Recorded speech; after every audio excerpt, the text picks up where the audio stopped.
Lembranças de Meishu Sama por Nidai Sama, segunda líder espiritual.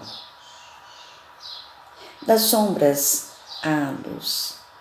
Meishu Sama nasceu aos 23 de dezembro de 1882, dia seguinte ao solstício de inverno no hemisfério norte, em que os dias se tornam gradativamente mais longos e com mais luz.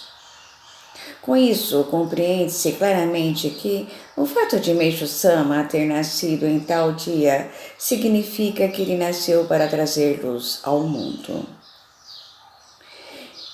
Em 1928, aos 46 anos de idade, conscientizando-se de sua missão, renunciou às atividades comerciais e iniciou uma vida de fé.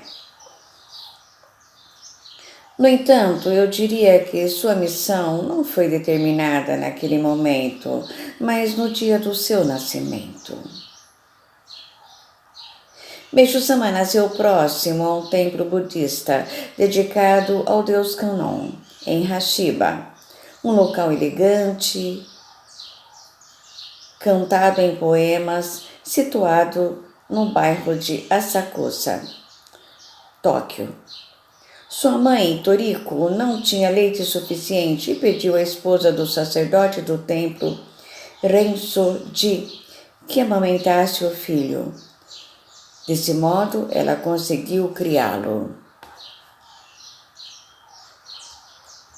Após a Segunda Guerra Mundial, Meishu Sama e eu visitamos as imediações do templo, que apesar de bastante danificado ainda existia. Contudo, não havia vestígios da sua antiga residência. Apenas algumas pequenas casas enfileiradas no local, o que me deu a impressão de que a região permanecia como era antigamente.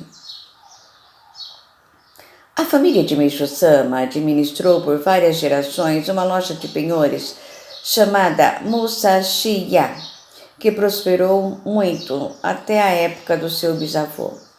Ouvi dizer que Meishu Sama se parecia muito com ele, tanto na fisionomia quanto no caráter. Recordo-me que ele dizia frequentemente: "O espírito do meu bisavô me guia." Virtudes herdadas dos pais.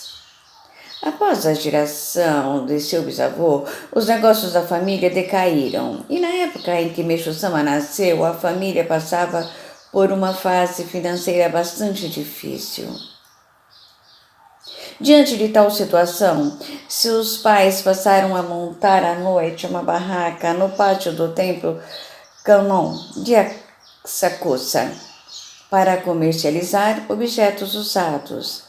Apesar das dificuldades, seu pai era uma pessoa tão meticulosa em matéria de limpeza que chegou até a construir um banheiro para seu uso exclusivo.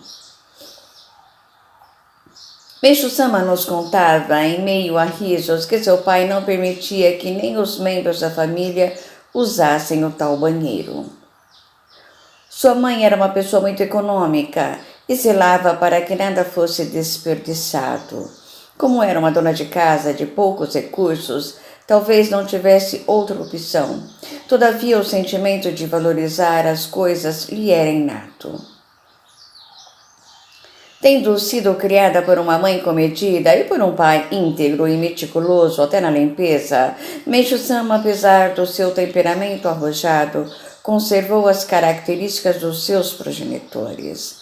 Embora ocasionalmente empregasse grandes somas na aquisição de famosas obras de arte de forma tão ousada que ninguém poderia imitá-lo.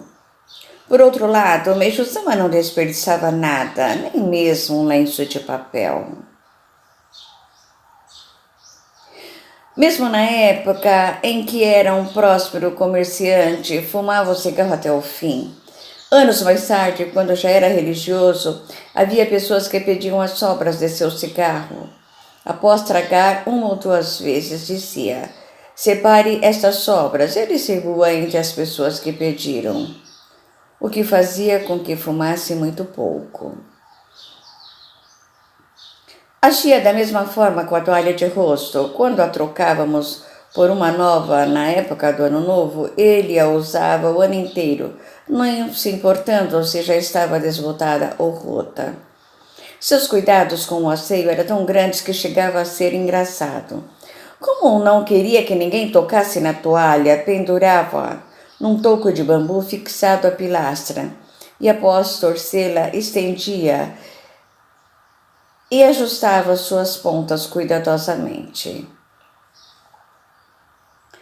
A meticulosidade parecia ser uma outra característica herdada. Por exemplo, mesmo no escuro sabia qual objeto estava em determinada gaveta. Quando alguma coisa estava fora do lugar, percebia e repreendia-nos, perguntando: quem mexeu aqui? Ele nos orientava com bastante rigor sobre o manuseio das imagens da luz divina, dos ensinamentos e das obras de arte.